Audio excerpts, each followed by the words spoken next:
Então, vamos pedir aos nossos convidados para que eles venham até a frente.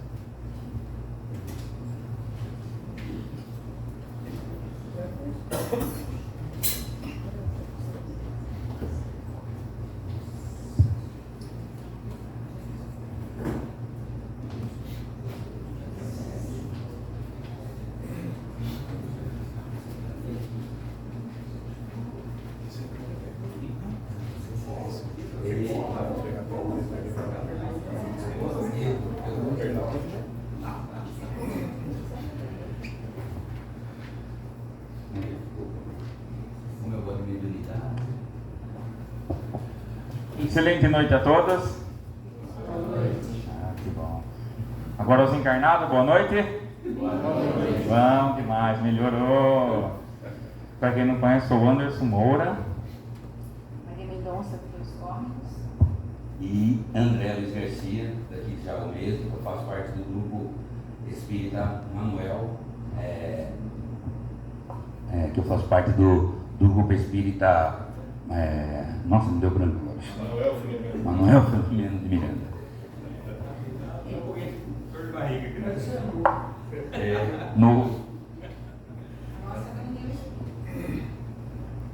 A Maria é nossa parceira, sempre conosco nas massas aqui.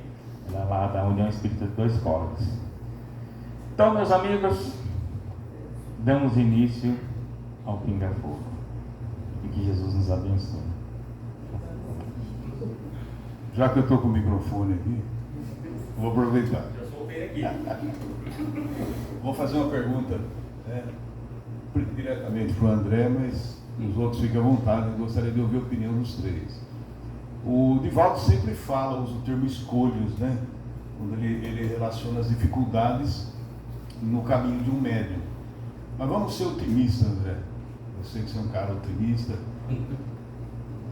Fala para nós quais são as, não digo vantagens, né, mas os benefícios que um médium, né, tem na sua caminhada. Não vamos falar dos escolhos, porque assusta o pessoal que está querendo trabalhar. Então, o que você relacionaria? Vamos dizer que você queira nos convencer a ser médios, a trabalhar para Jesus com a mediunidade. O que você que é médium, inclusive. Né? Tá. Como eu falei para você, meu irmão, e falo para todo mundo, a mediunidade para mim ela foi uma graça.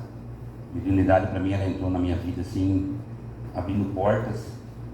Então, o que eu digo sobre a mediunidade para todo mundo, né, é que a mediunidade ela é um dom, né, vindo antes da gente vir para cá. Nós, apesar de muitos acharem que não, mas nós nos propomos, né? Nós propusemos a trabalhar. Então eu acho o seguinte, eu acho que a gente tem que fazer o que Jesus disse. Eu não vim aqui para ser servido e vim aqui para servir. A mediunidade é uma porta para isso. Ela nos dá o quê? Ela nos dá a sensação, ela nos dá a coragem, ela nos dá a benevolência, o discernimento, da gente tentar o quê? A gente tentar ajudar o próximo. Porque a mediunidade, ela nada mais é do que a comunicação, tá? Entre, né, o desencarnado e o encarnado. Aí nós é que temos que o quê? Fazer dessa mediunidade, dessa vantagem que nós temos hoje, e que foi uma bagagem advinda de lá, porque mediunidade não é, vamos dizer assim, uma coisa, eu sou melhor que o outro porque eu tenho mediunidade. Todos nós temos mediunidade, todos, depende da mediunidade. Então, o que isso traz para nós? Através do estudo, através do controle, nós temos que estudar e tentar praticar esse bem maior que Deus, Jesus, nos permitiu a fazê-lo. Então, o que eu digo? Por exemplo, se você só estudar uma lei de trânsito, Você vai sair dirigindo? Você não vai sair dirigindo se você não praticar, né? Então, existe muito desconhecimento em cima dessa mediunidade. E nós temos a mediunidade pura, ou seja, nós somos intuídos, nós somos levados, nós somos, a gente ouve vozes, a gente sabe, só que a gente não consegue transformar isso para um bem maior. Então, a mediunidade, ela nos dá o quê? Essa porta, ela nos dá essa oportunidade da gente conseguir falar, conseguir se comunicar, conseguir trazer para a gente o quê? A palavra de Deus, a palavra de Jesus, para que a gente possa trabalhar. Então, a mediunidade, seja ela de visão, seja ela de ouvir, seja ela de sentir, seja ela de psicografar, seja psicofonia, que é quando a gente recebe. Eu tenho trabalhado muito, mas muito mesmo, nos estudos com a mediunidade, porque ela traz para nós, ela nos remete ao quê? A esse lado que é a caridade. Então a gente consegue com ela, através de estudos, tá? Porque nós somos eternos aprendizes. Eu não estou aqui falando para vocês que eu sei, que é isso, que é aquilo. Eu estou tentando compartilhar o quê? A minha experiência. O que eu passo hoje, o que eu vejo hoje. A mediunidade para mim, ela abriu assim campos e campos. Ela conseguiu mostrar para mim qual o caminho verdadeiro de Jesus, qual o caminho que eu tenho que seguir, apesar da gente relutar, né? Porque os prazeres carnais tá aí, né? É bebida, os caras com cigarro, é festa, é isso e aquilo.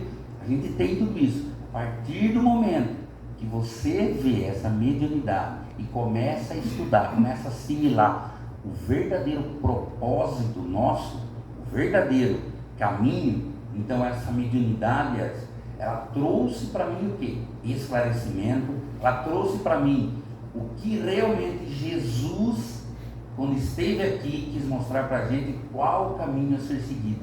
Então, as entidades espirituais, eles trazem para nós isso, eles demonstram para nós qual o caminho que temos que seguir. Agora, existe a mediunidade, lógico, como eu falei no começo, todos têm, existem várias vertentes, vários lados, e a gente tem que o quê? Estudar para a gente ir no caminho certo. Então, abriu portas para mim, foi... Hoje eu sou o que eu sou, hoje eu tenho, graças à mediunidade. Mas temos que estudar, é o único caminho. Deu para... Respondeu? Legal?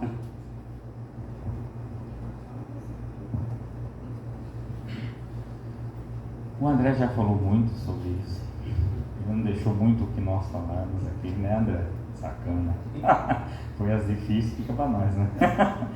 Ó, meu ponto de vista na mediunidade, eu estou caminhando dentro dela há muito pouco tempo. Tenho pouca experiência dentro da mediunidade. Eu não sou médium ostensivo, então eu tenho pouca sensibilidade mediúnica, mas na intuição, tá? Eu vejo a mediunidade, nesse pouco tempo, como mais uma ferramenta de reforma íntima. Porque eu penso o seguinte, e li alguns autores que compartilham do pensamento. Esclarecer espíritos, encaminhar espíritos, os espíritos em si conseguem fazer isso. Muitos de nós, muitos de espíritas falam que o espírito precisa de choque anímico, isso e aquilo, para despertar, para sair desse círculo. Mas antes desse mundão grande, cheio de médiuns, como isso era feito?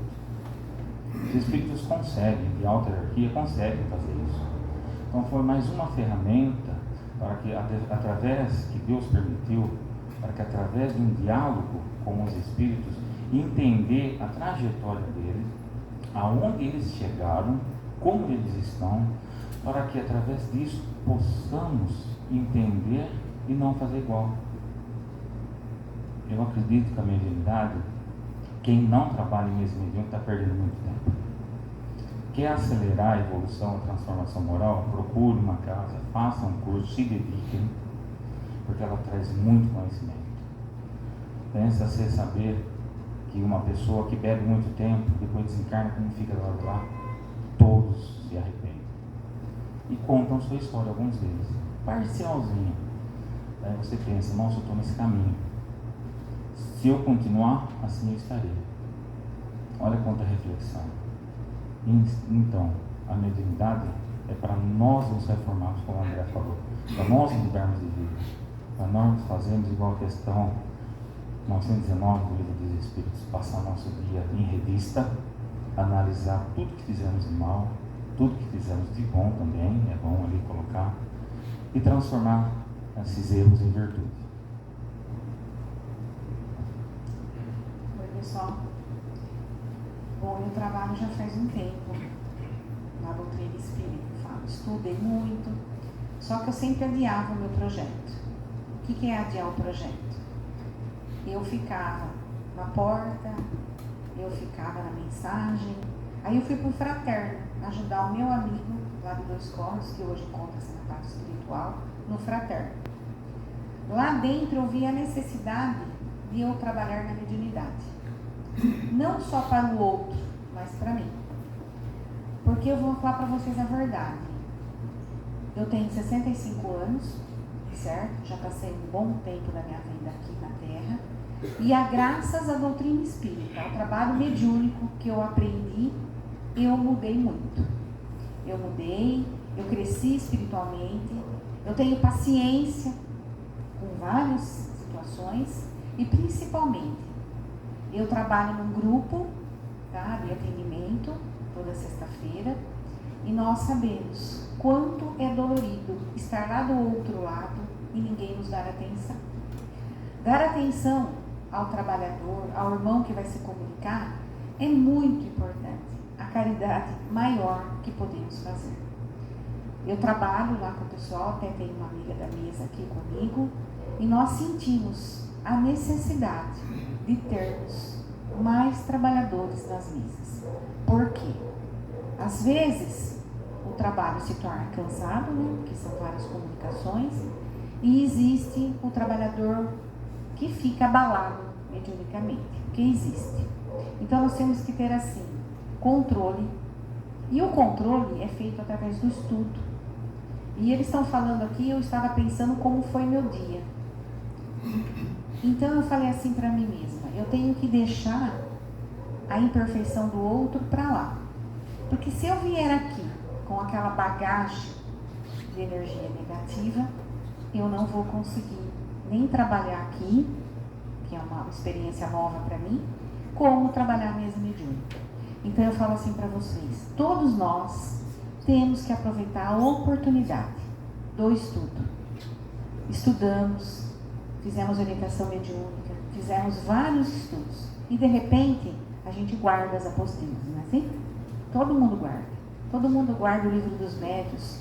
Olha que maravilhoso um evangelho novo. Mas tenha um minuto para você. Pense o que você quer fazer. Ainda dá tempo. Porque eu falo para vocês, amar o próximo não é porque eu estou ouvindo você. Amar o próximo é aquele próximo que está aqui do meu lado pedindo ajuda. E nós sabemos quantos irmãos retornam à pátria espiritual sem a oportunidade de receber um amor. O amor dentro do lar. Você imaginou como ele chega lá? Perdido. Então tenha paciência, estude sobre a mediunidade, cresça, como diz o André, na mediunidade.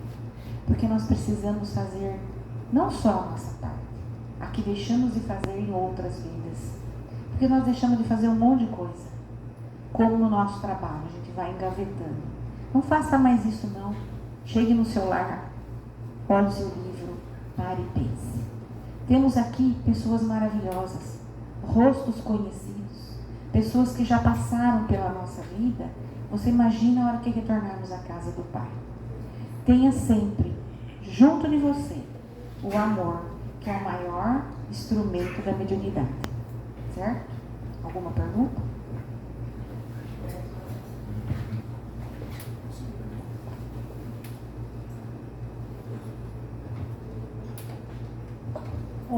eu chamo Karina. O capítulo Homem de Bem, eu olho para ele e eu desanimo, porque é muita coisa para mim. Eu sou defeituosa, né?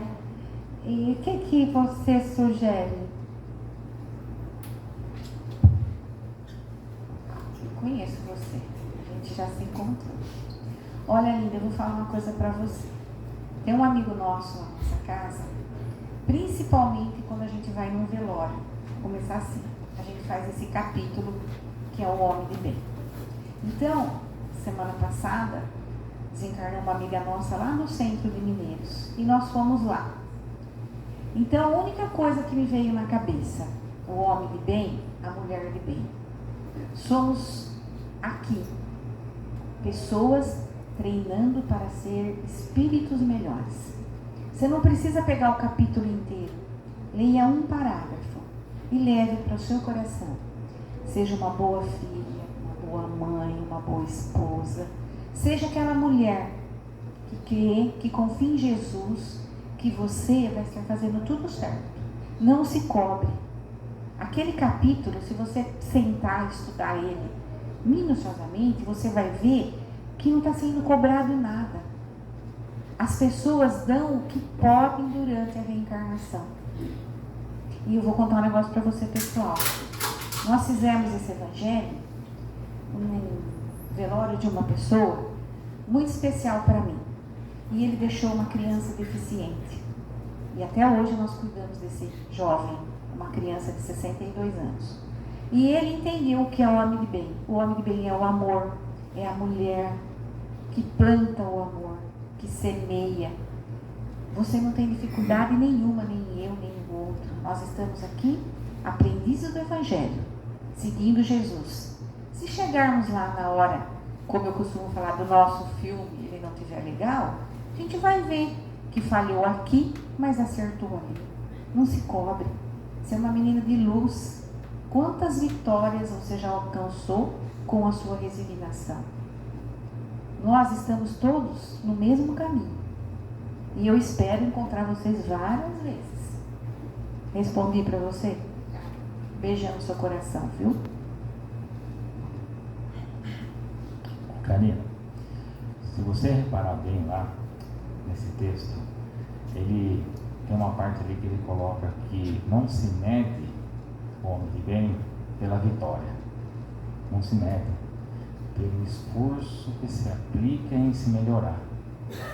Olha a sua trajetória dentro dessa casa, meu irmão. Você viu como você chegou, como você está agora? Olha o seu esforço. Então você reflete um pouco nas conquistas que você teve e as que você não teve, a experiência que você teve dela. Isso que é o homem de bem, se esforçar. Se cair no caminho, estende a mão, pede ajuda, que vão te puxar. E como a Maria disse, você não é defeituosa, tá?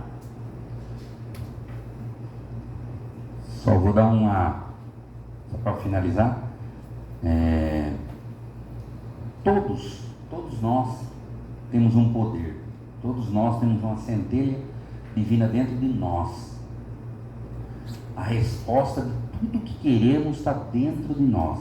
Quando fomos criados pelo Criador, ele fala que muitos confundem, muitos acham que Deus é aquele cara, aquele Papai Noel que está sentado numa cadeira, e não é.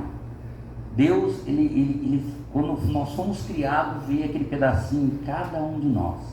Então, quando você quer falar com Deus, ou quando você quer encontrar a luz, a força, você olha para dentro. Ele está ali. Então, essa centelha divina que nós temos é a que nos faz o quê? Que nos remete a buscar algo, a ser algo. Como já somos algo, porque nós já vivemos, não começamos agora.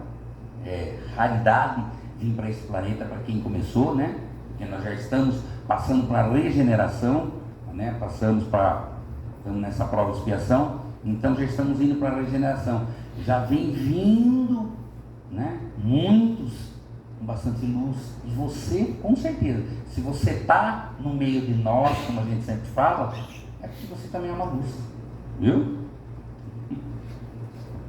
Ó, outra coisa. Vocês já vão pensando nas próximas perguntas. Quem conhece meu caminho aqui no Espiritismo, principalmente sentado aqui, a Luciana, a Nilceia e mais alguns aí, eu tenho muita dificuldade. E olha onde eu estou hoje. O esforço que eu faço. Uma pessoa que não consegue se expressar, tem a mente acelerada, não consegue ficar parado no lugar, quer estar andando. Olha essa dificuldade. Então, acredita em mim. Mira e vai para frente que dá certo, tá?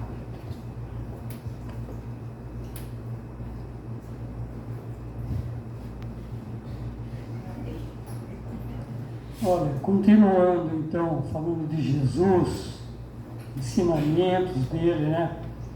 Eu vou passar um tema para vocês, tenho certeza que é um tema assim bacana e para se fazer bastante reflexão em cima dele, né? Seria pedir e obtereis.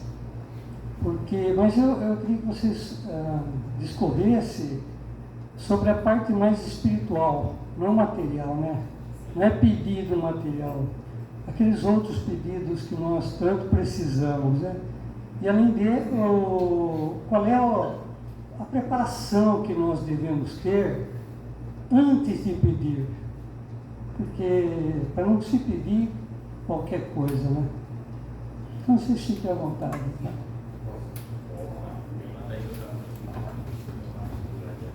Normal.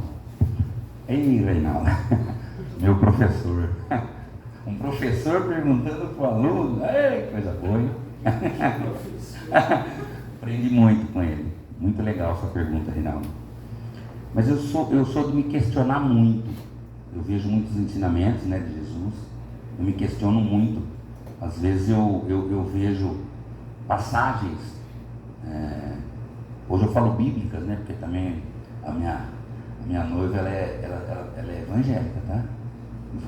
Faz 29 anos que ela é evangélica só. Então ela questiona muito, ela fala muito de Bíblia para mim. E eu me questiono muito sobre isso. Às vezes quando eu falo, assim, quando eu leio sobre vamos separar o joio do trigo, às vezes eu falo que não. Não tem nada de separar o joio do trigo. Eu acho que tem mais que se unir.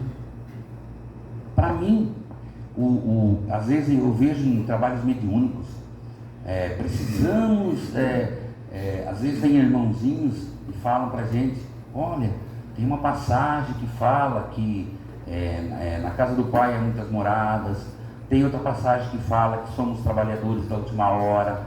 Eu me questiono muito nisso, Reinaldo. Às vezes eu acho que muita coisa, advinda inclusive, que eu sempre falo para ela, que vem do Velho Testamento, né? Ela, olho por olho, dente por dente, depois veio o Novo. Eu acho que tem muita coisa que a gente precisa fazer um upgrade na nossa vida, levando-se em conta daquilo que nós aprendemos. Aquilo foi o começo. Aquilo foi lindo, maravilhoso, foi o começo. Mas eu acho que a gente sempre, porque a gente vê hoje a nova geração vindo, a nova geração ela não tem mais paciência para nada. A gente vê, né? Eu tenho uma netinha, que não sei quem é vô aí, quem é vô. A gente vê, eles não têm mais paciência para nada. Tudo para eles tem que ser imediatista, tudo para eles tem que ser ontem. Aí eu me questiono, às vezes a gente fala, nossa, esse daí é mal educado. Nossa, esse não tem cabimento dele ser. Será que não sou eu que não estou entendendo ele? Você está me entendendo, não, né? Não sei se você está entendendo onde eu quero chegar nesse ponto. Quando eu vejo os ensinamentos de Jesus, é maravilhoso, é lindo. Nossa, e eu vejo hoje, e tem entidades que vêm e falam, e eles querem que a gente continue falando sobre o Velho Testamento, eu acho que a gente tem que abraçar a causa, porque como o nosso planeta está indo para essa regeneração, a gente tem que ir junto com ele. Então, tudo é uma questão de evolução. Então eu acho que as passagens são maravilhosas, mas a gente tem que se questionar dentro de nós, trazer tudo aquilo que é de bom e tentar o quê? Lapidar, né? Nós somos uma pedra bruta, né, Betinho? Nós somos uma pedra E a gente tem que o quê? Virar né, um diamante. E eu costumo dizer às vezes que nós já estamos um diamante. O que a gente está precisando é só tirar o pó de cima dele. Por quê? Porque nós aprendemos muito. Nós estamos aprendendo. E tem muitos que falam hoje, viu? A geração de hoje, você vê, não lê. A geração de hoje nunca se leu tanto. Eles não saem do WhatsApp, nunca se leram tanto. Então isso daí, vamos tentar trazer ele uma coisa boa para essas passagens que ele nos ensinou o caminho a ser feito. Agora vamos tentar lapidar, vamos tentar tirar esse pó de cima desse diamante e vamos brilhar. Tá bom? É o que eu penso, minha opinião.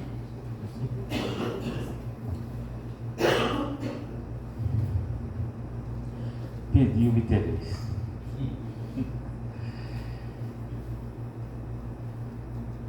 Alguém tem dúvida que vocês têm? Alguém aqui não é, tirando a nossa amiga, desculpa, não sei seu nome? Simone. Alguém aqui não é espírito? Não. É alguém acredita em anjo da guarda? Acredita. Mentor? Guardião? Tá. Alguém tem dúvida que eles existem? Não tem, né? Alguém sabe do poder da palavra? Já estudaram? Vocês sabem que eles estão prontos para te ajudar? Mas eles não estão prontos para ajudar, como o Reinaldo falou, nos bens materiais. Porque os bens materiais vai da capacidade, do esforço, do conhecimento, da educação, da orientação. Mas e os bens espirituais? Vem dele. As dificuldades que a matéria traz para nós, dentro da perca de um ente, de alguma coisa, perda de um imóvel, material, abala muito o nosso psiquismo, porque não estamos preparados. Como fazer para suportar isso? Pedir, obtereis. Aonde? No Evangelho do Mestre. Por quê? Porque Jesus é o único que tem a resposta. Todas as respostas. E é o único que passou por todas as provas. E o único que tirou nota 1000 em tudo. Então ele sabe de tudo. E ele vai inspirar os nossos anjos a nos ajudar. Vai nos dar força, vai nos dar coragem. O que mais vai nos inspirar é a coragem, para que possamos olhar de frente, olhar o problema, olhar a perca. Tem muitas pessoas que eu converso que eles falam a seguinte frase: é pesado demais para mim, eu não consigo, eu não aguento isso. Voltando à reflexão dos anjos, vocês acreditam mesmo que Deus daria para nós um fardo maior que possamos carregar? Não. Se todos aqui são espíritas, sabem que temos adversários de causas menos felizes passadas, e eles não vão respeitar o nosso fardo, né? Eles vão vir para cima com o máximo até nós não suportarmos. Aí está o pedir e obtereis. Peça para o seu mentor, o seu anjo da guarda, e ele vai tirar o excesso. E o que vir é porque Deus sabe que você suporta. Ele sabe que você já leu, que você já tem o conhecimento, só basta pôr em movimento, tá? Então vamos pensando nisso.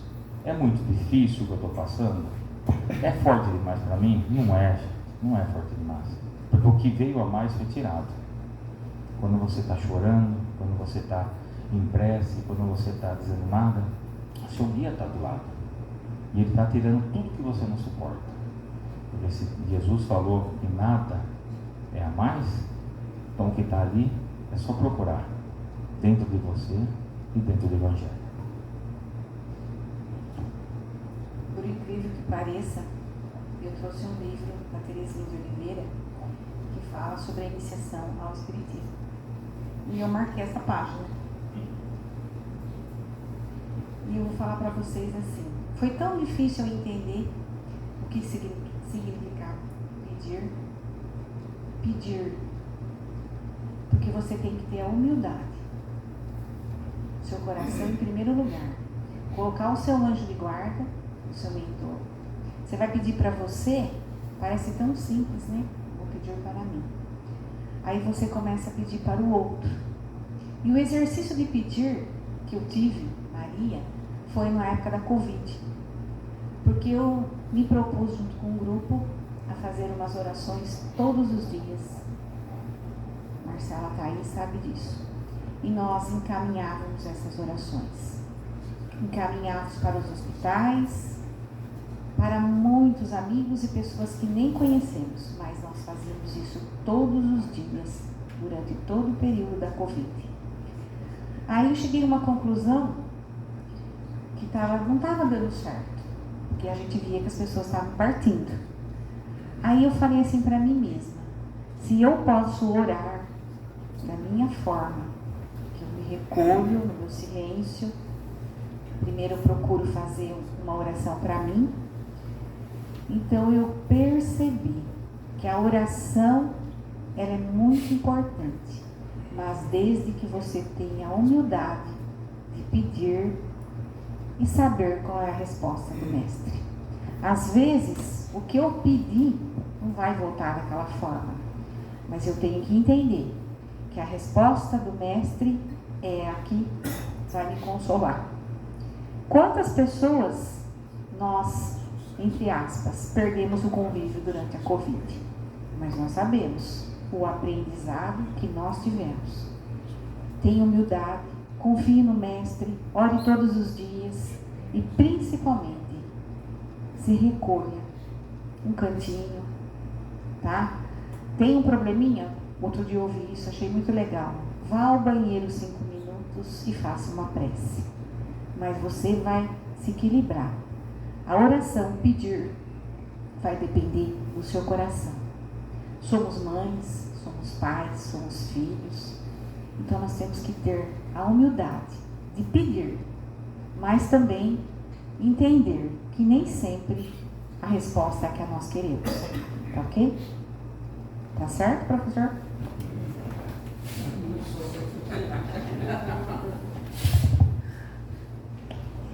Boa noite.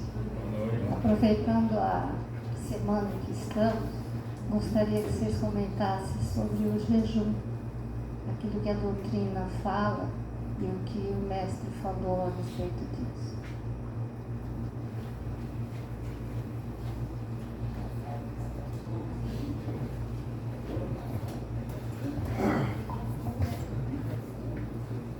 Mais? Olha, vamos lá. Eu não queria começar, mas pedido para mim, vou começar eu. Jejum. Primeiro vamos falar um pouco sobre esse conceito, qual não sigo direito ele, não tenho muita profundidade aqui. Em alguns lugares falam que você tem que jejuar para se aproximar a Deus, para isso. Você tem que fazer porque alguns sobem um monte, isso, aquilo, e se consegue se ouvir falar.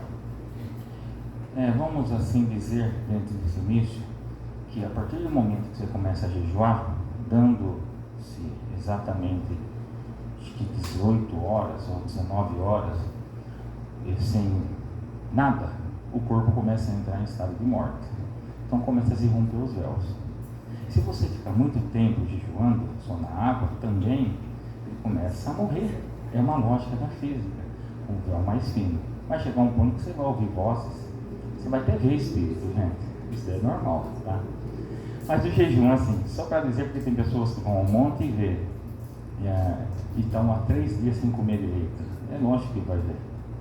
Até tem outras explicações. No Espiritismo, e Jesus, vamos lá, Jesus, fazer uma pergunta. Me trazeram a pergunta para mim, eu vou meio que repassar. Vocês acreditam que Jesus era a favor de jejuar?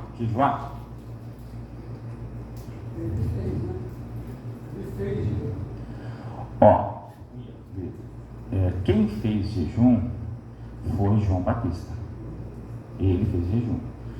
todos os discípulos de João Batista jejuavam, porque ele vinha lá dos ensinos do judaísmo, né? Então eles jejuavam. Jesus não. Jesus nunca jejuou, nem os seus apóstolos, tá? Vamos fazer assim um entendimento. Teve uma época no deserto, lembra que ele foi para o deserto, e lá ele jejuou, onde ele foi atentado inclusive pelos maus espíritos, né, que falavam demônios, que tentaram naquela época, ele estava fragilizado, e ele foi atentado por isso. Isso é uma parábola, né? Que explica. Mas, deixa eu concluir, daí nós voltamos nisso daí. Tá? O significado de jejum é quando você está perdendo alguma coisa, ou quando você quer alguma coisa, deseja alguma coisa, então eu vou entrar em sacrifício para obter. Quem é o Rei dos Reis? Quem eles estavam esperando? Não era Jesus? Os apóstolos estavam com Jesus. Para que jejuar? Se eles tinham Jesus, seus ensinos, seus conceitos, não tinham por que entrar em penitência para obter, sendo eles já tinham tudo ali. Então os apóstolos não jejuavam. Sobre essa questão do deserto, eu vou passar a bola para eles aqui.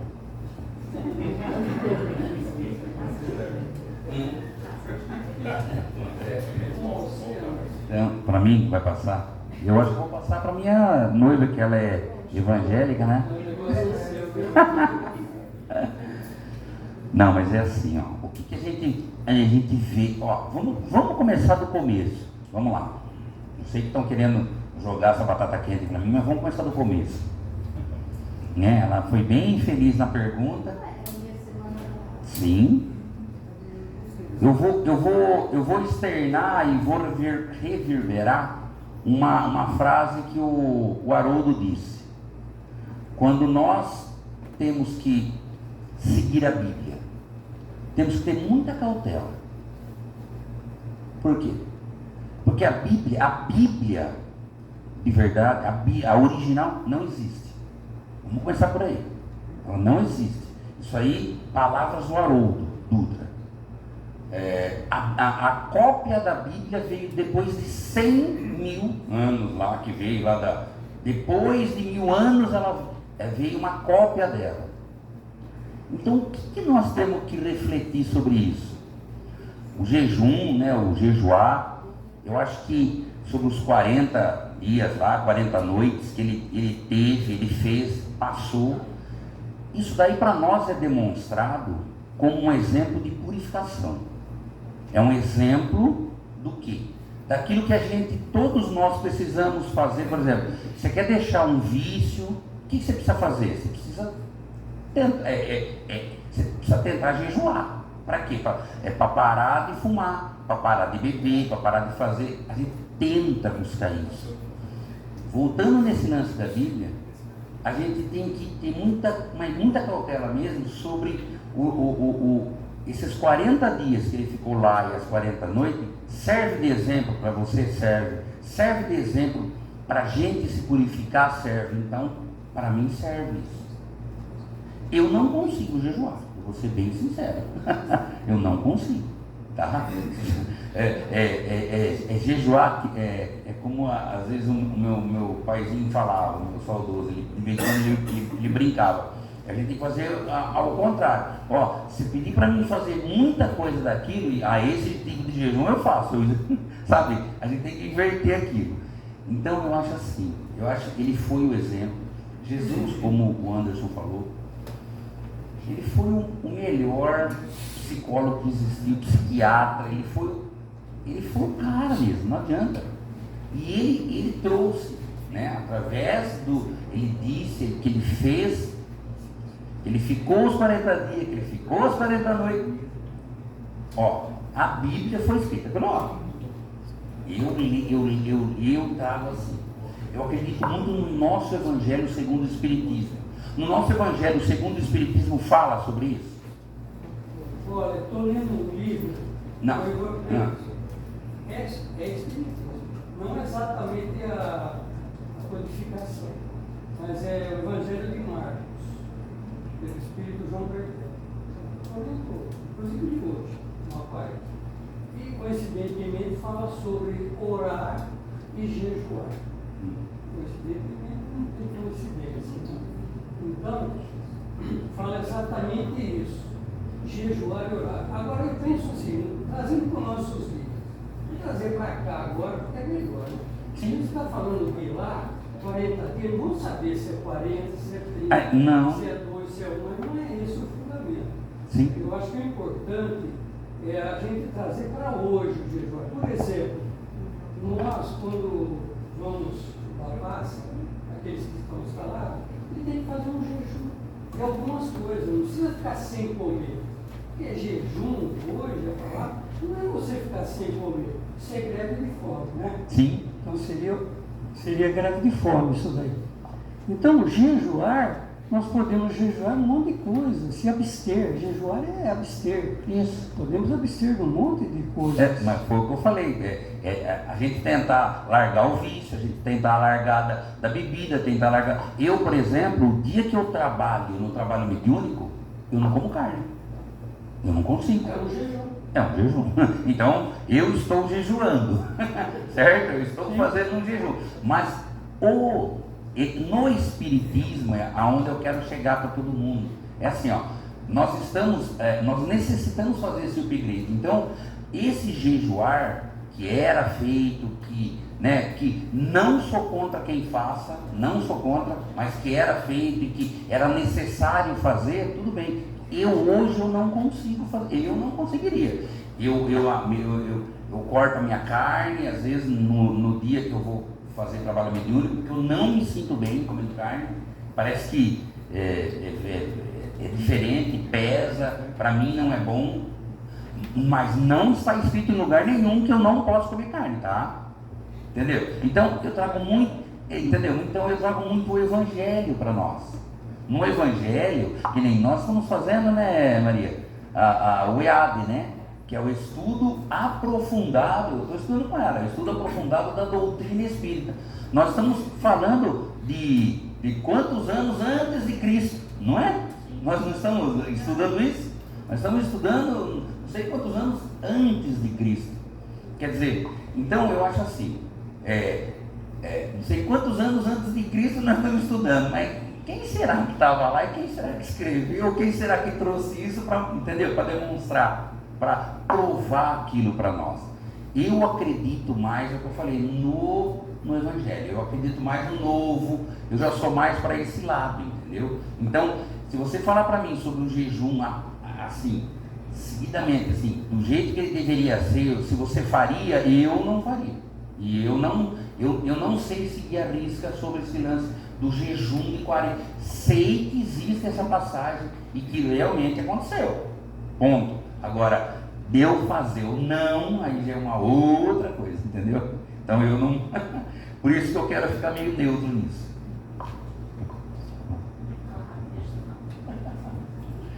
Ó, já foi falado bastante, agora eu não vou entrar nessa parábola esse ensino aí de o deserto. Mas vamos pensar, só para vocês refletirem uma coisa. Jesus veio para mudar condutas, né? Qual que é o símbolo do deserto no ser humano? Seu íntimo. Seu íntimo. Então, quando Jesus quis que você jejuasse, deu esse exemplo, não é para você entrar no seu íntimo, no seu deserto e procurar lá o que tem de errado, as suas condutas, procurar seus vícios e fazer a reforma. É lá no deserto, quando estamos vazios só conosco e conosco mesmo, olhando para o nosso eu interior. Vamos pensar no deserto do eu. Vamos procurar lá o que tem de medo, o que nos traz arrepio, no hoje, no nosso presente. Será que não é esse o significado? Eu acho que é. Eu não sei discorrer toda essa parábola do deserto mas eu sei que ela traz essa reflexão muito funda, que o jejum de Jesus, que deve ser do Espiritismo, é o jejum interno, o jejum da nossa mudança, dos nossos conceitos, da nossa reforma íntima.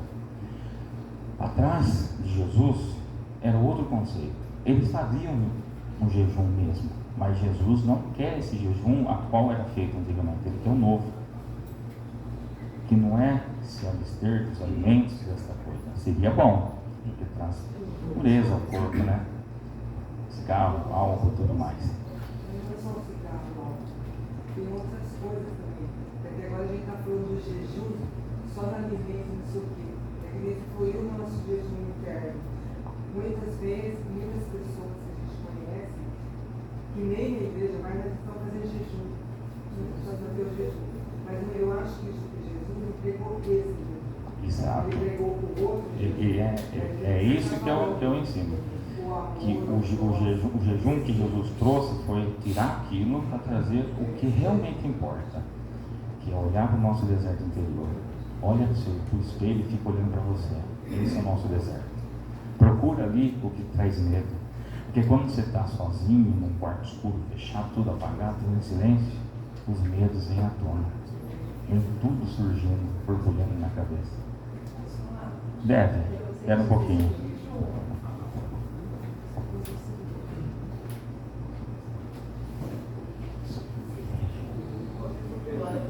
O que eu penso desse jejum é que é uma desintoxicação emocional, espiritual, física, de tudo que tem. Então talvez Jesus tenha feito esse jejum para se purificar mais, porque passava por situações difíceis, não eram difíceis, mas que com certeza traziam uma certa amargura para ele. E ele tinha que se limpar disso. Eu acredito que isso seja uma purificação. Acho que é isso.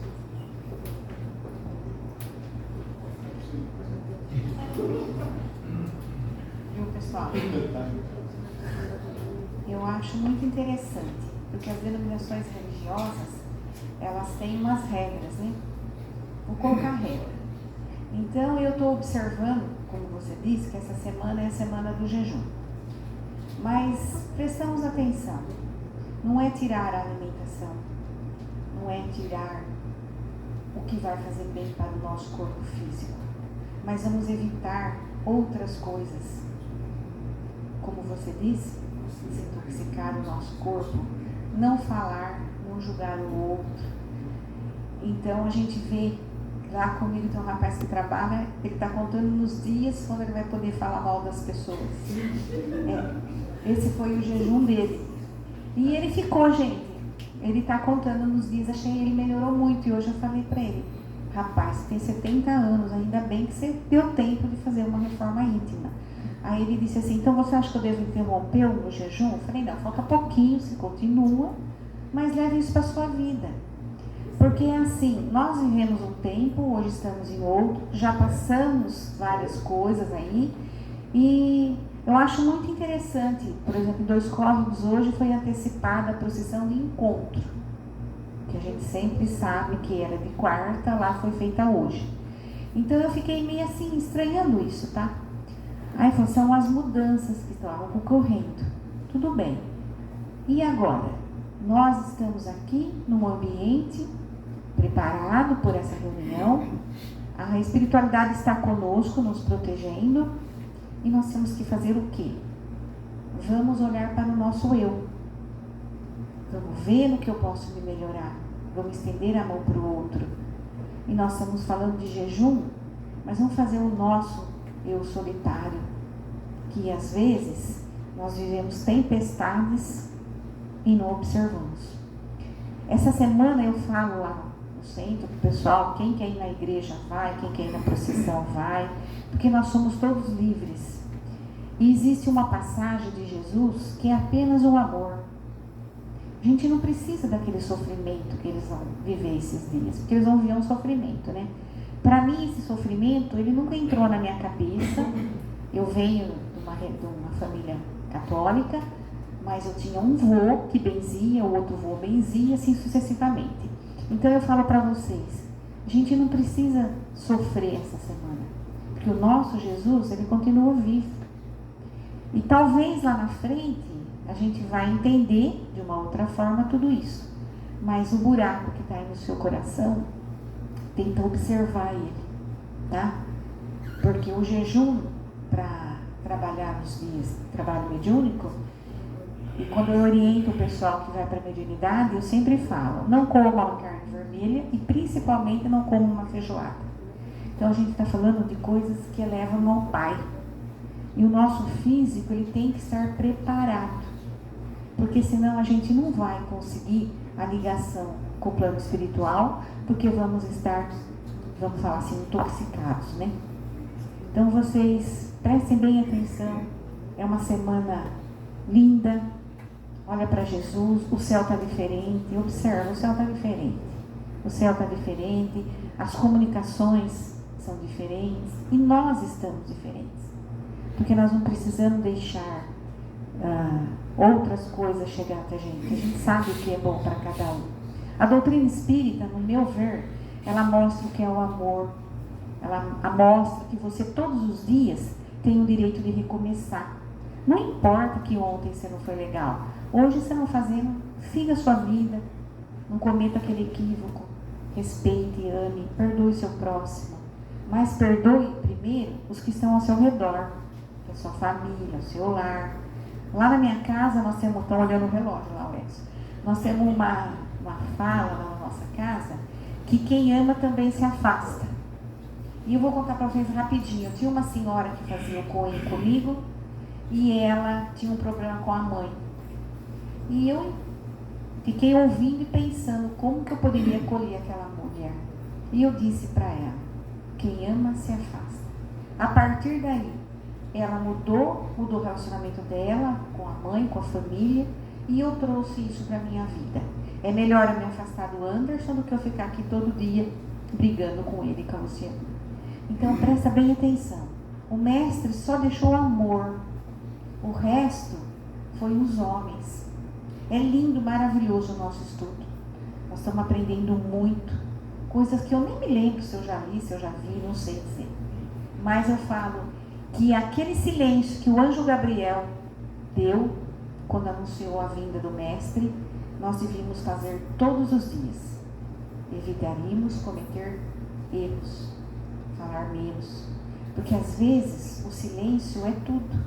E o anjo Gabriel, ele orientou que o mestre vinha, mas o segredo ficou guardado. Então vamos fazer daqui dessa noite hoje um aprendizado diferente.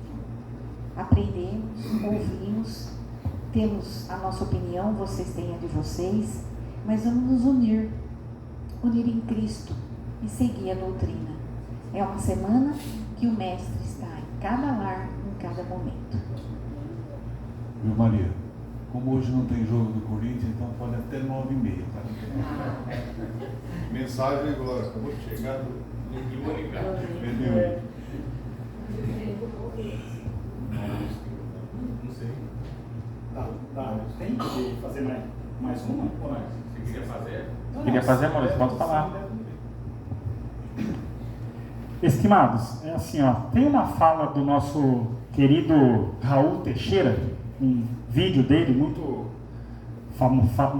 um vídeo muito famoso, que ele diz que ser espírita é para quem consegue, é para quem é forte, ele diz. E o contexto que ele diz isso, para não ficar meio vago, né, essa pergunta, o contexto que ele diz é porque uma pessoa disse assim, que entrou na doutrina e a vida piorou um pouco. E aí ele diz que ser espírita é para quem é forte, é para quem consegue ficar. E para quem aguenta. Então, assim, em poucas palavras, eu queria saber a opinião de vocês sobre essa fala dele. Tá, vamos lá. Ó, vou ser bem rapidinho. Eu gosto muito do Raul, da fala dele. Só corrigindo um pouquinho o que você falou, na fala dele, que ele diz assim, para ser espírita não é para quem quer, mas é para quem aguenta. É o que ele fala. Essa que é E eu acho o seguinte, pegando um gancho da nossa irmãzinha aqui, quando ela falou sobre Jesus, eu vou além falando do espiritismo. Quando eu venho no centro espírita, eu não venho aqui para ver Jesus. Eu não venho aqui para ver Deus no centro espírita. Eu vejo Deus e vejo Jesus em casa. Eu venho aqui para trabalhar em prol do quê? Dos nossos amiguinhos e todos. Então, como ela falou, Jesus tem que estar no meio de nós sempre, né? E por que ele falou sobre para quem tem que ser espírita, não é para quem quer e para quem aguenta? Por quê? Porque essa frase, Maurício, ela nos remete a uma realidade do qual todos nós temos medo dela. Quando eu me tornei espírita, eu sempre falo que antes de eu me tornar espírita, eu era espiritualista, né? Eu vim do budismo. Então, né, o Buda, ele viveu 600 anos antes de Cristo. Eles são mais espiritualistas que o espírita, o Buda, né? Que ele sempre falava assim, sabe qual é o seu propósito? É descobrir qual é o seu propósito. Então, eu também já fui. Então, no espiritismo, quando ele disse isso, o que nos remete o quê? O espiritismo, ele traz a verdade para a gente. Então, quando você quer brigar com uma pessoa, você não precisa xingar ela, é só você falar a verdade. Entendeu? Quando você quer brigar com uma pessoa. Por quê? Porque a verdade, ela dói para as pessoas quando a gente não está preparado. E o espiritismo, ele traz para nós o quê? Sem falar de religião, ela briga comigo em casa. Que tem gente, né? Tem pastores, tem pessoas que falam, vem lá, você vai sair daqui com uma Lamborghini, você vai sair daqui. Viu? O espiritismo, ele não mostra isso. O espiritismo, ele mostra uma realidade do qual a gente não quer saber. Porque a gente já está cheio de problemas. Entendeu? A gente já está lotado de problemas. Tem um problema em casa, tem um problema aqui, né? Aí você vai lá no centro, aí você vai descobrir que você está fazendo tudo errado. Aí é mais problema ainda. Então, ele falou, né, essa frase, né, por causa disso. Porque realmente, o Emmanuel, ele sempre falou, e aí, você está terminando já um problema? Já está resolvendo? Já está acabando o problema? Já estou. Então se prepare, vai vir outro. Entendeu? Mas será que a gente está preparado para isso? Para a gente ficar encontrando problema. Mas o espiritismo, ele mostra para você isso. Ele mostra a verdade. Ele não te proíbe de nada. Ele só mostra para você que o que você plantar, você vai colher. Isso dói na gente. Porque a gente não quer esse tipo. A gente acha que a gente veio nesse planeta para a gente vir a passeio. Não viemos a passeio. A gente não veio aqui para viajar. A gente veio aqui para trabalhar. E será que todo mundo está preparado para isso? É por isso dessa frase, viu? Desculpa aí, O Maurício também tem uma outra fala, não é dele, que também diz assim, o espiritismo, ele tem um autofiltro. Tá? Quando você entra no espiritismo, o espiritismo gera um autofiltro em cada um de vocês. O espiritismo, ele coloca você vendo para você, como foi falado. Ele não vai colocar culpa no seu vizinho, não vai colocar culpa no futebol, não vai colocar culpa no governo, não vai colocar culpa na igreja. A culpa é sua, é suas tendências, é como você encara. O espiritismo faz com que você entenda que a responsabilidade dos seus atos são suas, não do próximo. Ele bateu de um lado, você vira a outra face, você não dá de encontro. Você não vai bater de encontro. É isso que ele leva, né? Bateu, por que bateu? Que é o verdadeiro significado disso, né? Não é virar a face e bate aqui. Você me bateu, mas o porquê que você me bateu? O que eu te fiz? Eu quero melhorar. Me fala que eu não vou mais fazer. Voltando na questão 919 de Santo Agostinho. Por isso que o espiritismo é difícil. quando você encara você mesmo, você não quer. Porque é normal jogarmos a culpa no próximo. Tudo que deu errado na minha vida foi o outro, não fui eu. Não foi a minha decisão. Foi o que o outro fez, eu copiei dele, a culpa é dele. Mas quem tomou a decisão de copiar não foi o outro, foi você. Por isso que é difícil. Tem que aguentar ser espírita. E quando uns outros aguentam, um dos poucos aguentam e começam a trabalhar, daí temos uns agregados, que são os adversários da causa do Cristo. Eles também vão bater bastante.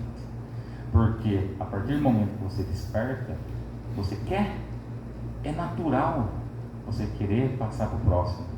Daí você vai estar querendo despertar o próximo. Daí eles vão ficar bravos. Daí eles vão bater, e vão bater, e vão bater. Por isso que o Espiritismo tem que ser para quem aguenta, e ele tem seu autofiltro. Nem todos ficam. Muitos entram, mas nem todos ficam. Pessoal, ontem eu falei assim, só os guerreiros ficam, quando a gente terminou o nosso dia ontem. Mas eu falo para vocês, ser espírita depende de cada um do coração, porque é assim. Eu sempre gostei da doutrina, eu sempre tive um problema com a mediunidade desde os meus 9 anos, mas eu fui ter uma oportunidade mesmo com 20 e alguma coisa. Então eu falo assim para vocês, a partir do momento que a doutrina entra dentro de cada um, a doutrina entra dentro de cada um. Você vai para o movimento espírita, você começa a analisar as suas atitudes, o seu comportamento. Você sabe que lá no caixa do mercado sempre tem alguém que te dá um troco errado, não é assim? Você devolve o troco para aquela funcionária, para aquela menina? Começa a ser espírita na fila do caixa. Porque você aprende, é um exemplo pequenininho, que você não está sendo correto. Você está achando que vai ficar no lucro, prejudicando a funcionária. Outra coisa, se eu posso ajudar o meu próximo, lá na minha casa espírita, eu ajudo. Se eu não posso, vamos ficar em silêncio, que eu também vou estar ajudando. Ser espírita, a Marcela está aí, a Alain, o Walter, o Anderson já foi dos cômicos, o André ainda não foi, mas vai. O Edson, ele sabe o que eu estou falando. Porque existem pessoas que chegam lá na nossa casa de oração, como chega aqui, armada. O que a pessoa vem armada? Ela não vem buscar a palavra, ela não vem buscar aquele abraço. Ela vem procurar saber o que estamos fazendo para falar que não está certo. Existem pessoas que estão nesse nível porque estão doentes. Então essa pessoa a gente precisa ver de um com o outro olho, levar lá para o cantinho, conversar, dar um atendimento diferenciado, porque a pessoa precisa entender que nós estamos lá em 10, 12 trabalhadores, é para fazer a nossa parte, é trabalhar. O que eu penso disso tudo?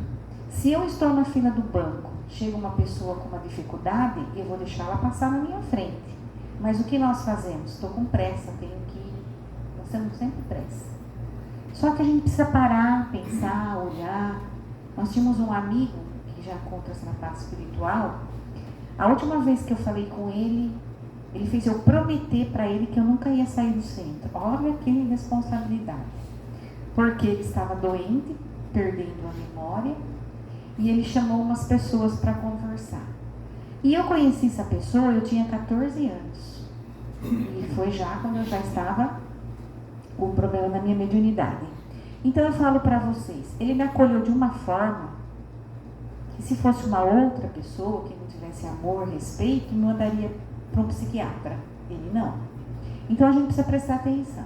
Nós, trabalhadores da doutrina, que seguimos Jesus, nós temos que trabalhar, a gente fala paciência, que é a ciência da paz. Se pensarmos dessa forma, nós vamos ser melhores lá fora. Porque eu posso chegar lá no centro com 1000 problemas, entra todo mundo atrás, né, Marcela? Começa a falar. Eu vou lá num cantinho e respiro. Eu respiro porque ali no centro, eu não sou mais a Maria lá da rua, eu sou uma trabalhadora espírita. E eu tenho que ter paciência.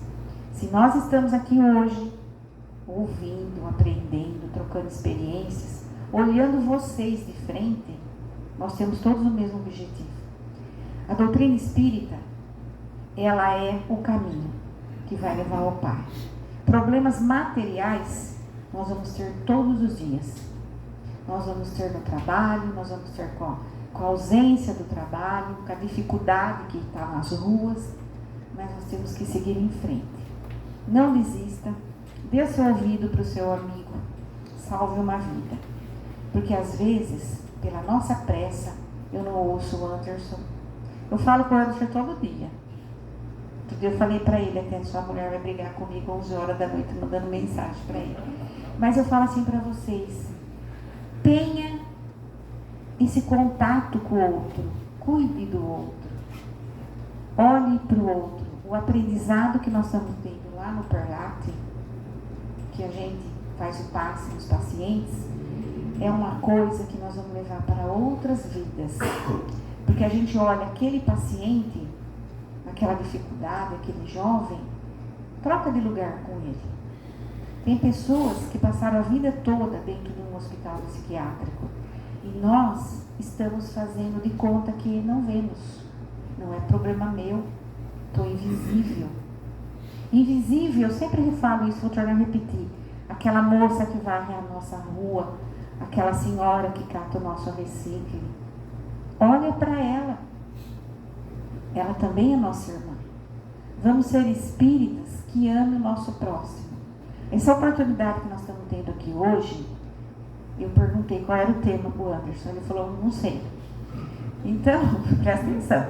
A gente fica pensando assim, de tudo que a gente já ouviu, de tudo que a gente ouve, de tudo que a gente está aprendendo. Tenta sair daqui pensando, amanhã eu vou fazer diferente. Se der tempo, começa hoje, tá? A doutrina espírita, ela me acolheu em vários momentos. O momento mais difícil da minha vida foi a doutrina espírita que me acolheu. Eu sempre falo, eu vinha no Verdade e Luz quando era a mãe do Beto. Sempre esqueço o nome daquela senhora lá. Sabe o Beto Castetti? O Beto Monteiro, Luiz? Aquela senhorinha me atendeu muito no Verdade e Luz. Fui muito na Barra Bonita, fui muito no GBEM, que hoje tem 38 anos. Desculpa, eu conheço o GBEM quando era uma casinha. Lá no João de Camargo, em Mineiros, tem vários trabalhadores da nossa cidade que lá ficaram e continuam até hoje. Então nós temos em cada casa, no Chico Xavier, nós temos o nosso cantinho. Ontem foi um grupo lá em Dois Córregos que todos eles acharam trabalhadores da casa. Achei isso bacana. Entendeu? Então é isso que nós temos que fazer. Nós temos que nos dar as mãos e amar o nosso próximo. Independe de cada um, tá? Cada um com a sua dificuldade. E vamos seguindo em frente. Quando a gente chegar lá na espiritualidade, que tenhamos um amigo para esperar a gente, eu brinco na ponte, tá? Porque os professores, gente, vai ter uma turma esperando lá. Que nós possamos ter paz e seguir o caminho. Podemos dar por encerrado? É 11h30 da noite, alguém percebeu o horário já? Ninguém percebeu? Não? Então tá, o André faz a prece de encerramento.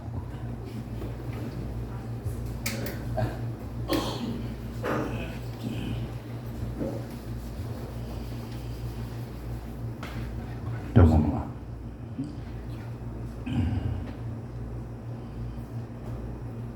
Com esse sentimento, elevemos o nosso pensamento a Deus, nosso Pai, Jesus, nosso Mestre. Obrigado, Pai. Obrigado, Criador, que está a sua criação, colocando em vós, no coração, a gratidão. Mestre amado Jesus, médico dos médicos, sempre conosco, nos ajudando, nos auxiliando. Obrigado.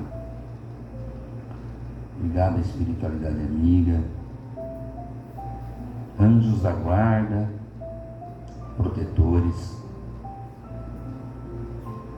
Obrigado a todos que nos ajudam, até aqueles mesmos que estão ali, ao nosso lado, não entendendo o que está acontecendo.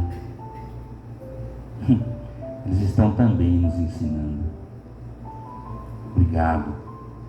Obrigado por tudo e por todos. Nosso espírito, a nossa alma, eleva junto a Ti, purificando com esta luz divina, essa luz maravilhosa, que seja derramado nesta Semana Santa a todos o manto de Maria, que seja colocado os nossos problemas na corrente do mar sagrado e seja levado para que nos alivie, para que nos deixe com mais amor, discernimento, com mais paz. Um pedido vindo do alto: Pai, não briguem com seus filhos. Filhos, não briguem com seus pais. Que possamos voltar a casa, ao nosso lar, um pouco mais sabedores que esta maravilha de doutrina nos tem proporcionado. Muito obrigado a todos.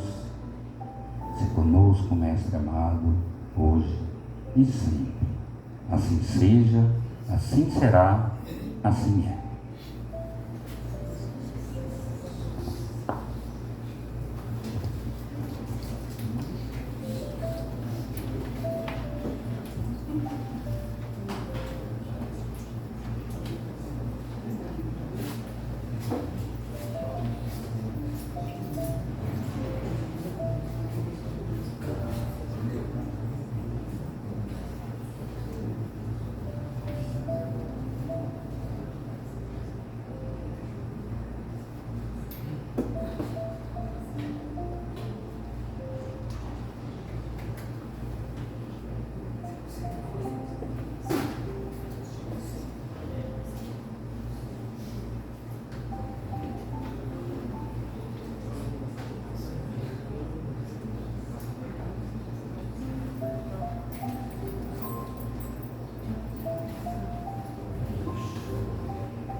Maurício, beleza, cara. A gente se trombar no evangelho, hein?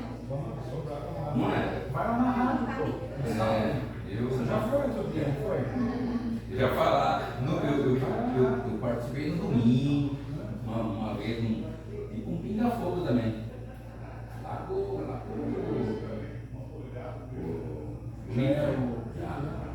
que antes era o Jair. Não. Oi?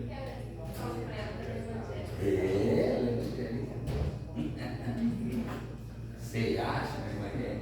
Não sei se ela fala. O cara não me vê, senão o pastor me expulsa.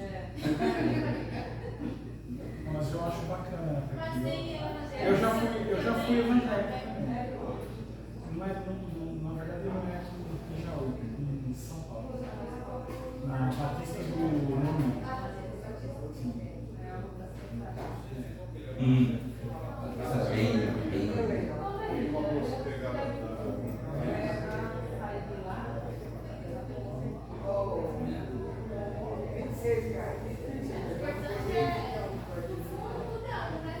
Sim. Deixa eu pegar um docinho lá para ajudar. Vai lá. Valeu. Dá um beijo na netinha. Oh, a Alicinha vai gostar. E o que eu mais faço na minha é dar beijo. Viu? E parabéns para sua filha, né? Eu vi que ela é procuradora lá em Bocaina, né? Parabéns para ela, viu? Ela passou no concurso. Eu vi lá ela é no procuradora. Meu bebê. Obrigado. Vai ter encerramento? Não? Eu não sei. Se tem, Vai ver, porque foi uma mulher eu ia pensar. Por que você tá pegando no meu pé?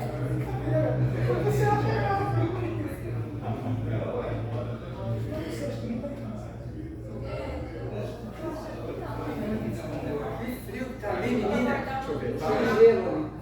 Eu e a Lu chegamos ali, não tinha ninguém, tá um gelo. Aqui já não tá cheio de Não gelo. tinha ninguém, eu e a Lu. Agora começa a me esquentar. Eu lá, são lá Ó, assim. tá todo isso aqui no Tá, braço. você tá certo. Deixaram uma bolsa aqui, gente. Aqui Sua bolsa não, é sua? aqui é Ele tá esperando encerramento.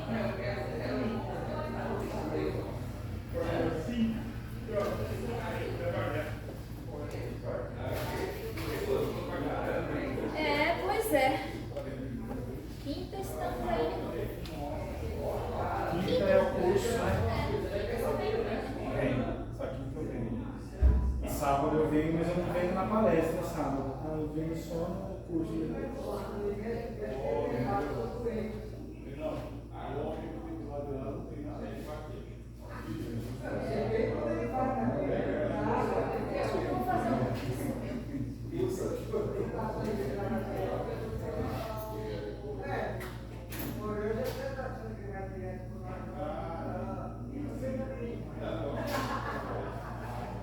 Nem eu. Só, pode levar.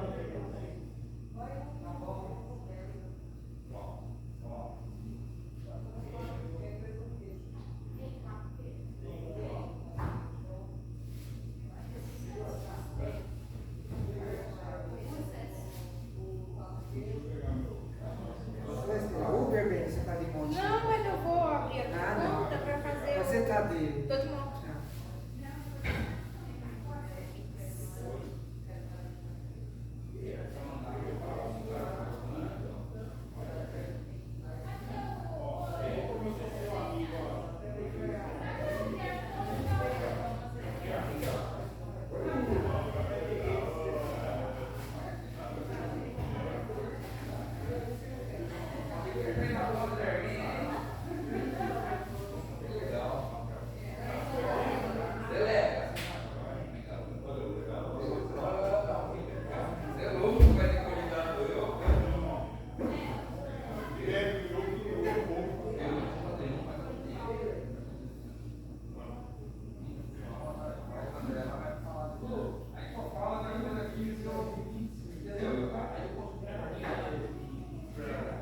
Sugestão.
sabe que